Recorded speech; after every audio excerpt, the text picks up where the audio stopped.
There are issues in the Rockwood School District the parents are concerned about. There are people here that are totally against what's going on, and there are people here that are for what's going on.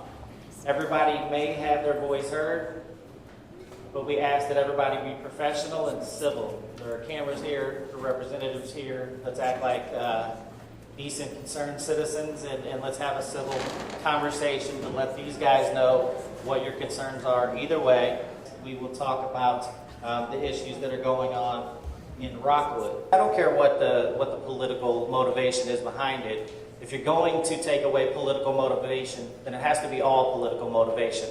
Otherwise, leave the political motivation alone. The Thin Blue Line, Black Lives Matter, whatever it is. Either get away with all of it or leave it all there. That can't be picking and choosing.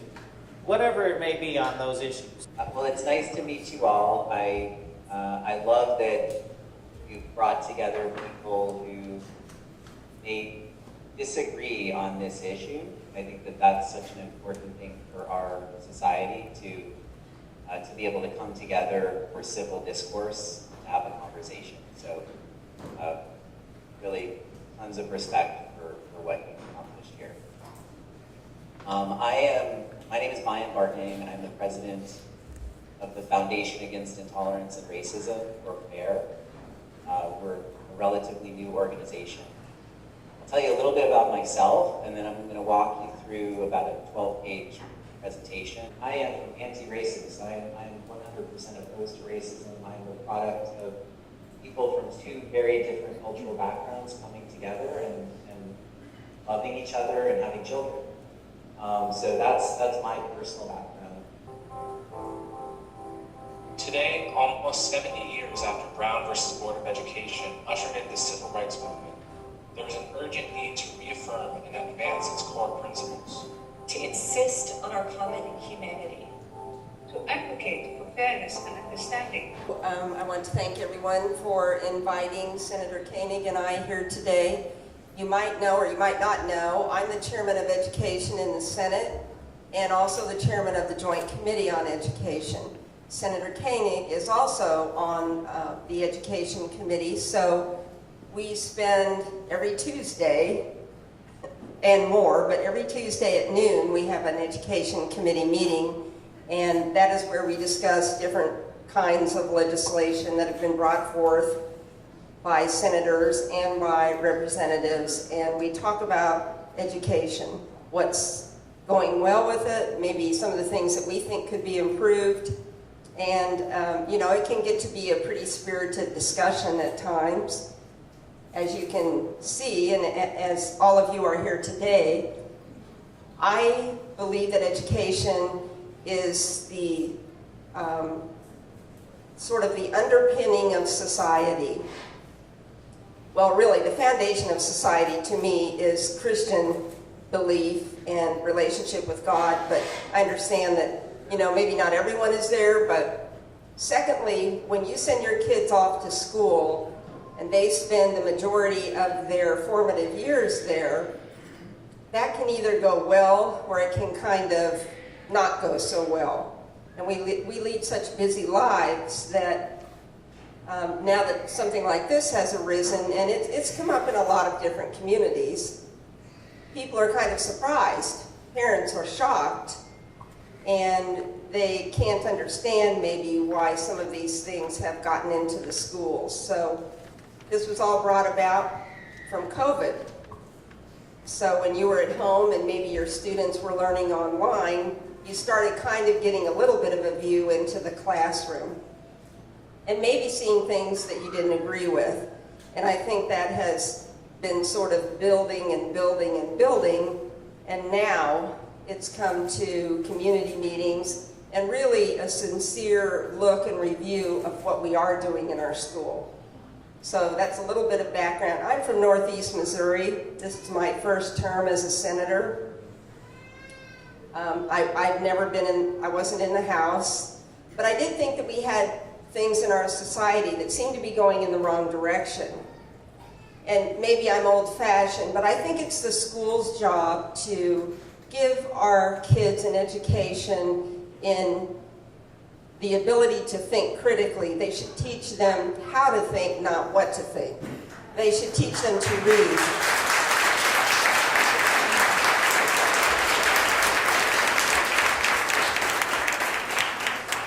So reading, writing, and arithmetic are still important in this world, and so also is history. We have a lot of revisionist history in some of our schools, maybe not all of them. And I just think that we need to get back to the basics, because beliefs and moral judgments and those kinds of things, those are up to the parent, not the school.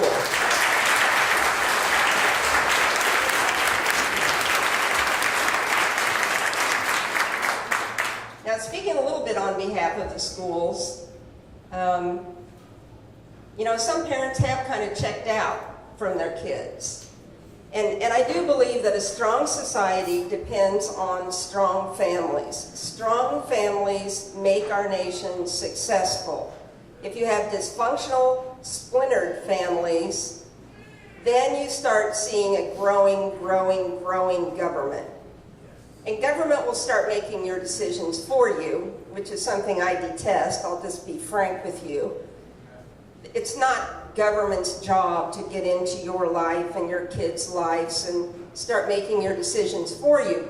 But when you have dysfunctional families, that's what happens. And so sometimes the schools feel, well, the parents aren't guiding their children, or maybe the kids are not getting enough support at home. And so then they kind of try to step into that gap and fill that gap. So I think that there are things happening on both sides of the equation, and it's really up to us now that we understand what is happening to A, not be afraid to challenge what's happening and get it stopped, but also to step in and provide the support for our students and our schools so that we end up with what we need, which is an educated student who can live successfully independent of government.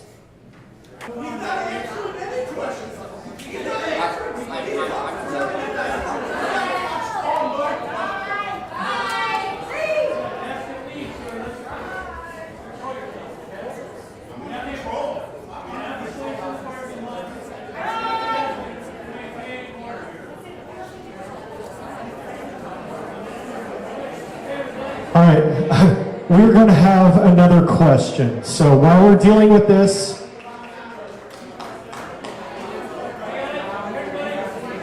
yes, we are here for a conversation, not a scream fest. So please.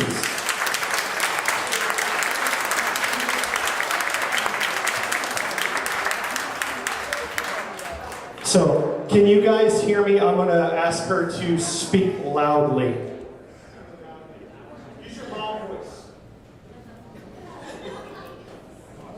Okay, my name is Barbara Wilkinson. I actually am a constituent of Senator Koenig's. My question is to the legislators, the Department of Elementary and Secondary Education, and you can go to their website, decimo.gov, and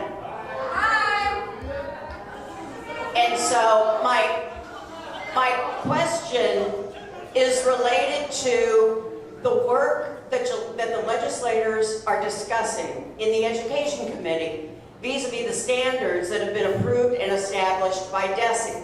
So my question is, where do you see discrepancies? Where do you see differences? And what can we expect to see coming out of the Senate?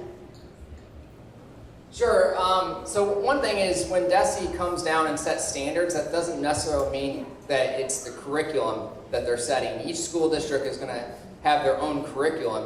The standards are going to have to do with how they're evaluated, by how DESE is going to evaluate each school district as far as like proficiency. Like I said, we have dozens of schools where not a single kid is proficient in English and math.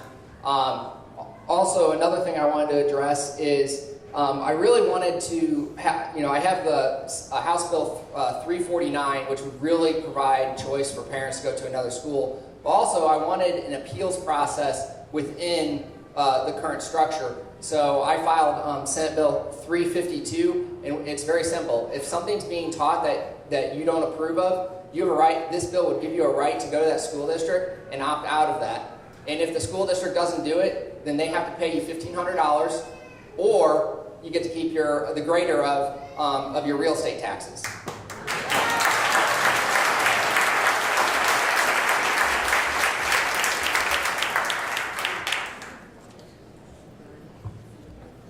Andrew. Hi. Oh, sorry, go ahead. I'm just going to say Andrew's been in the legislature a lot longer than I have, but my experience so far with DESE is, A, they have a website that a rocket scientist could not navigate. So you would not be able to, you could spend an untold amount of time trying to figure out exactly what is on there.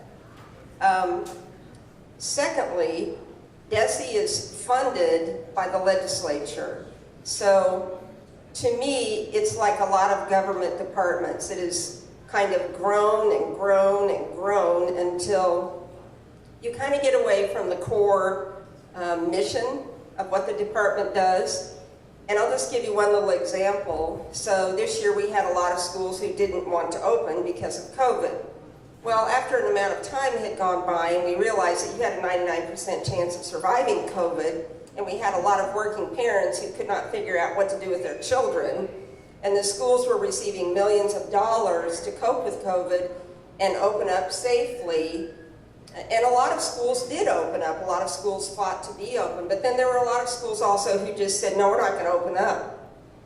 I went to DESE and said, you know, we've spent millions of dollars already given to them to implement all kinds of safety procedures. They need to open up. The kids are suffering at home and the online thing is just not working. And they said, well, that's local control.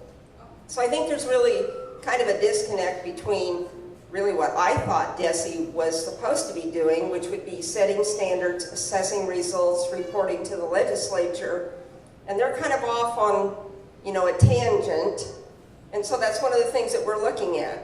It's kind of it's a learning process for both of us, but we need to get back to the basics, and we need to get schools out of the business of getting into your personal lives and your personal beliefs and your children's beliefs, teaching them reading, writing, arithmetic, and history.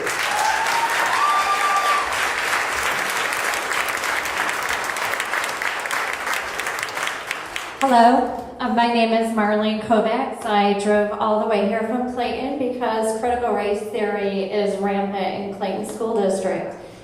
I have a 7th grade daughter who is told in her English class that because her skin is white, she is an oppressor and everyone else is oppressed. I've asked her, how does this make her feel? And she said, I don't want to be white. This is an immutable character that I cannot change, she cannot change, and the school is making her feel like she is less valued than others in her school. I feel this is culturally sanctioned discrimination, what is going on.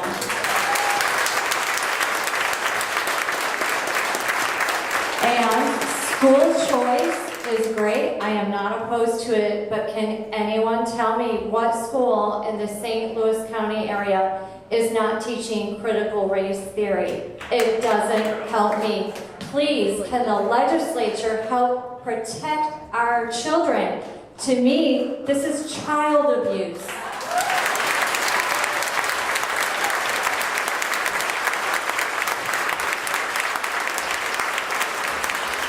We want our kids to be happy. We want our kids to learn. Do you see anything violent here except for this one guy? No. Do you see violence? Do you see hate? No. Question for you. But one more statement. Just do whatever you can to make all the local people public. Let the local people know it's a local issue and they need to fight it. Give us avenues of what we can do. Point out what we can do legally. Are there lawyers that will help us? Thank you. I did not plan on saying anything today, but I have a 3rd and an 8th grader at Rockwood. I just first want to say that my 3rd grader She is one of the most innocent little girls in the whole world. And she has black and white kids in her classroom. And she does not see any different. When I'm in the pickup line at school and they all come running down, it's hi Jeremiah, hi Sue, hi Mike. They love each other so dang much.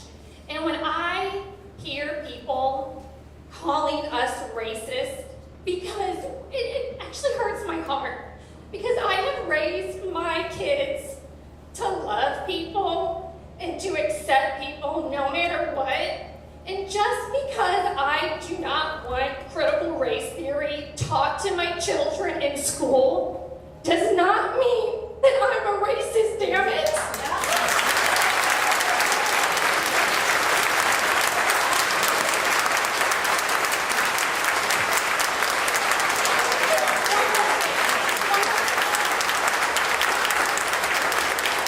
One more thing. My 8th grader is so freaking well-rounded in who she is. She wrote this today because she wanted me to say something about it, and again, I wasn't going to. She stuffed it in my purse. She wrote this out because this is part of her, her language arts critical literacy unit that infuriated her beyond belief. She was so upset because she said, Mom, everyone in my class was arguing with each other. They were fighting, yelling. Her language arts teacher was using white privilege constantly throughout the unit. And I said, Hannah, you never have to take that.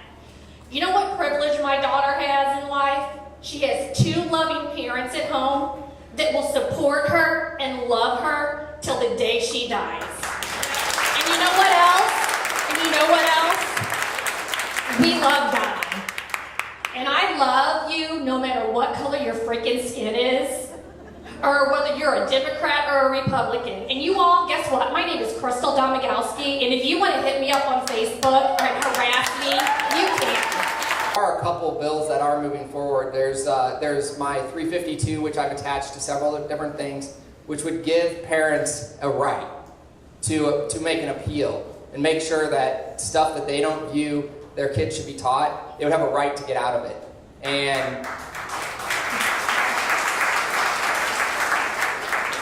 I do think that critical race theory should be banned from our public schools because it is just teaching racism. I'm Kelly O'Brien on social media, and I have 2 things I'd like to say. First, we opened today in prayer, and not everyone is Christian, but I am a Christian, and as a Christian, I feel called to respect the dignity of all people, and I do not believe that all children in Rockwood or any public schools in St. Louis feel valued. I don't think they feel seen or heard. I know specifically there was an elementary school in Rockwood that had students self-report how comfortable they felt at school, and 35% of African American Black students said they did not feel comfortable at school. And as a Christian, that hurts my heart.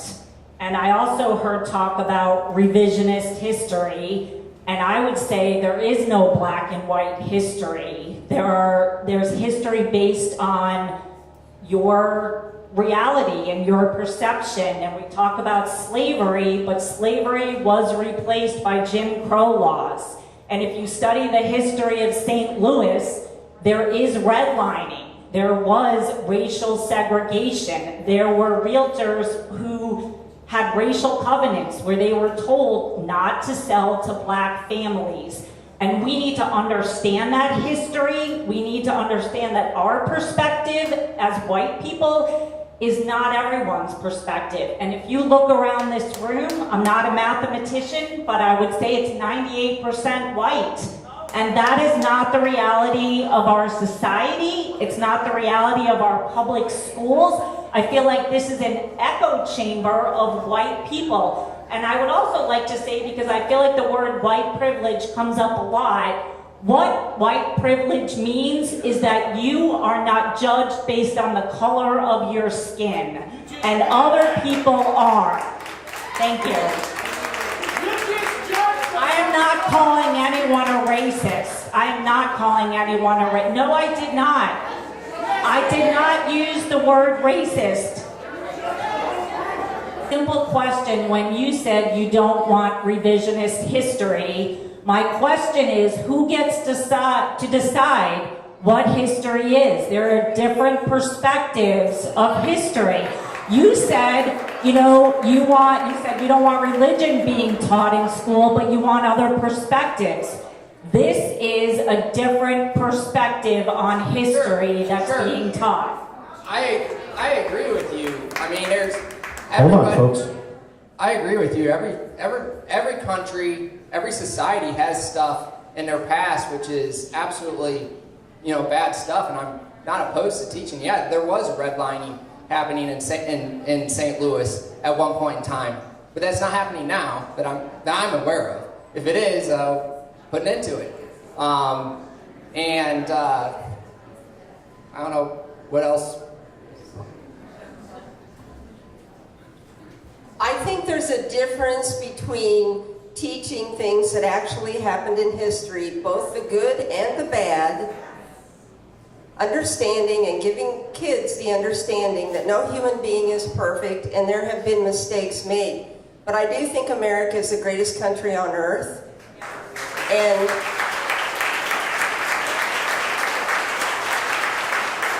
I think if we want to teach about things that have happened that weren't good, we teach that we're moving forward. We try not to make the same mistakes over and over again, and we want an inclusive society that respects and cares about everyone equally.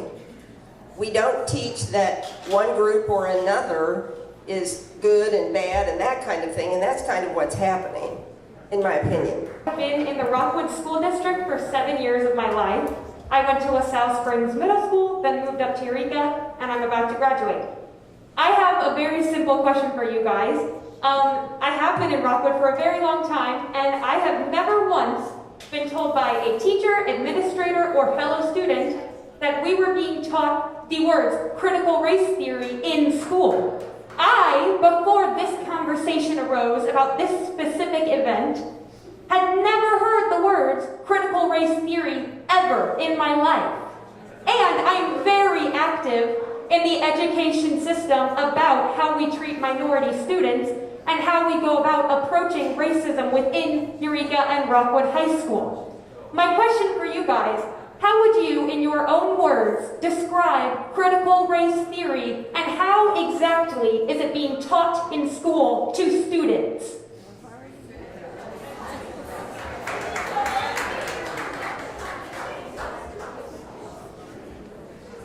Well, I mean, I haven't been in every classroom, and I don't know exactly what's being taught, but it's some of the things that we've just heard. Like I asked a student who went to Rockwood Summit yesterday what was being taught to him, and he said they were being separated by race and then told that white people were basically oppressive, and it's basically white shaming, and that's basically a racist viewpoint. I'm not saying that this is happening in every classroom in Rockwood. I don't know that.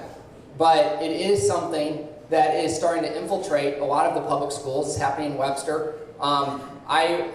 Because of Zoom, I think parents are more aware of what's being taught and what's being said. And so I know in the history class that my son had, I wasn't actually in there, but my wife was, and she was horrified with what was being taught.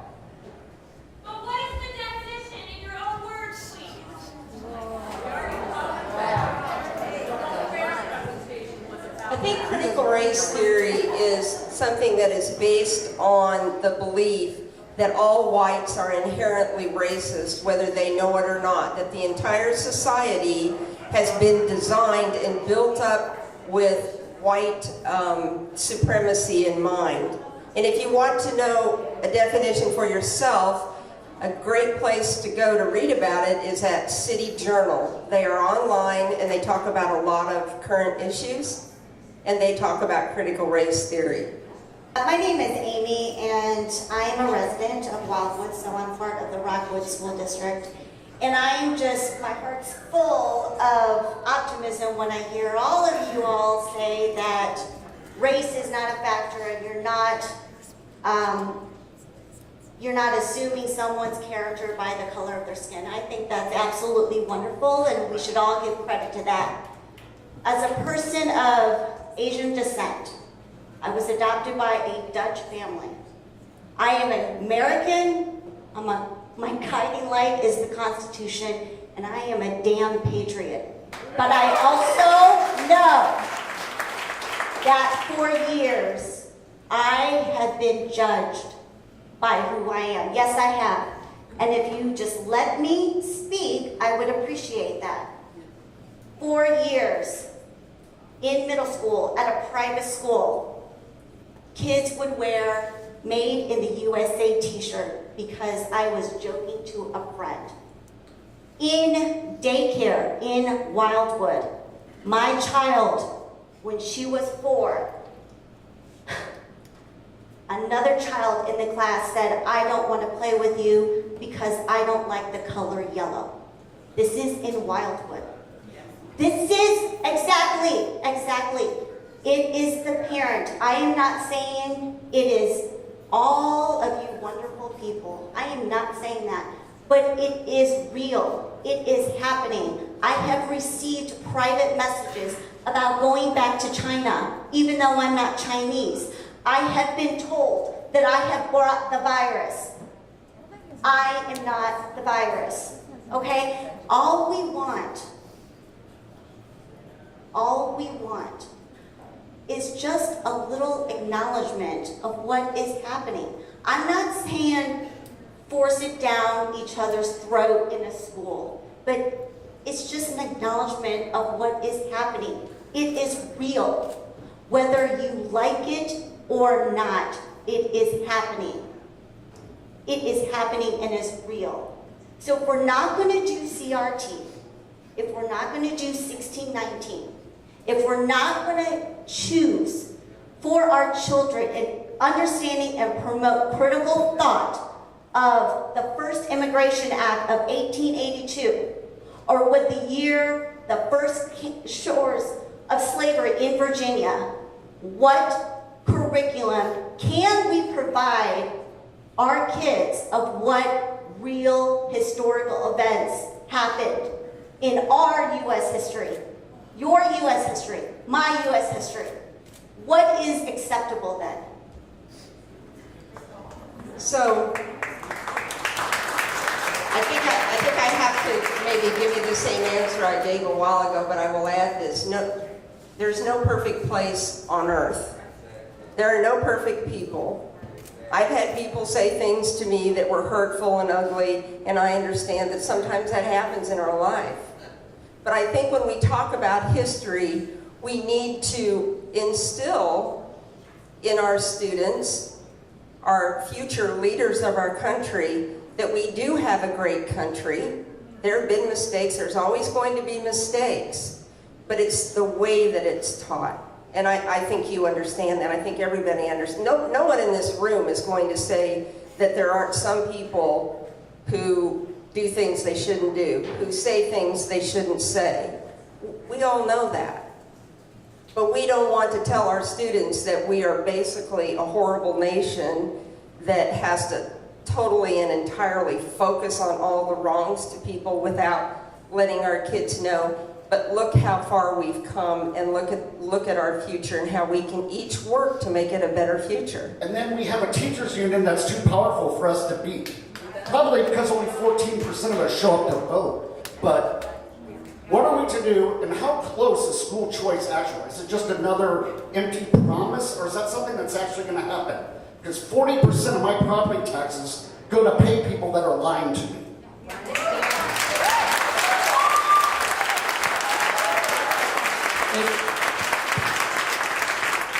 I agree with everything you said. I mean, there's no question Rockwood was dishonest with their constituents, with the students, with the parents. And honestly, I don't know if we would have a room this size if it weren't for all of the online learning, because I think people are more aware of what's being taught in schools because of that. But as far as school choice, you want to know how close it is? The bill passed out of the House with 82 votes. You need 82 votes to pass a bill. Well, during that process, we've had 3 members, because of the Superintendent's Association, because of the School Board Association, because of the teachers' unions, that have said they won't vote for a bill again. Tell us their names. We've had 1 member who has resigned, who potentially could be going to jail. We have another person on military duty, and we have another person who also might be going to jail. And so we're down, in the House side, we're down 6 votes. On the Senate side, I could pass a bill and get 18 votes. The question is, do I have enough time? Because I'll probably be up against a filibuster, but I have a problem is I can't send the bill back to the House. Because if I make a change, the House would have to vote on it again. And I have 2 members I need 18 votes to pass it in the Senate. I have 18 votes if I can make changes. So we are on razor thin margins. I do think there's a path forward on it. Well, yes, I believe in God. I believe that we should love each other. But the reality is, the systematic racism in the United States is embedded in so many things. How many of you guys have black and white in your church? How many is a majority or at least divided? We're so used to being where we are, our skin. Everybody's so divided. And Sunday is the most divided day in the United States. Because we go to church where we're comfortable, the skin tone where we're comfortable. You understand that? We're Christians. Yeah, I know you got that black one friend. I get it. That makes you not racist. I get that too. But it's a reality. And honestly, the relocation, we're thinking about that. And I work in the community. I serve. I have a nonprofit for girls in engineering. So I serve in the community. But what they're going through, I don't want that for any kid. I don't want that for yours either. So why don't we educate the teachers on what to teach? Let's educate the teachers, because I think these teachers mean well, but they just don't understand, because the majority of the teachers here anywhere are white. They're not black. It's not like we're the one forcing this down these kids' throats. So why don't we educate the teachers on what to teach? White privilege is real. It is so real. I walk around, we don't wear jewelry. We don't wear jewelry. I walk around with them because my husband is traveling. I must be a mom from the city. I get a different look. I walk down to school, I get a different look. So let's educate the teachers on how to teach. But we got to teach our kids critical thinking, because they come to corporations and they don't know how to deal with people. And they're getting fired left and right because they're talking nonsense, racial stuff at work. So let's do this. Educate the teacher, because our kids need to learn critical thinking. It's going on. It is on their social media. It's on Google. They see this. They hear this. So parents, I get it. It's our responsibility. But if they're going to go to school, they got to learn how to process these things. And I'm not asking you, ask a child, make a child pick, but let's get them thinking a little bit so they can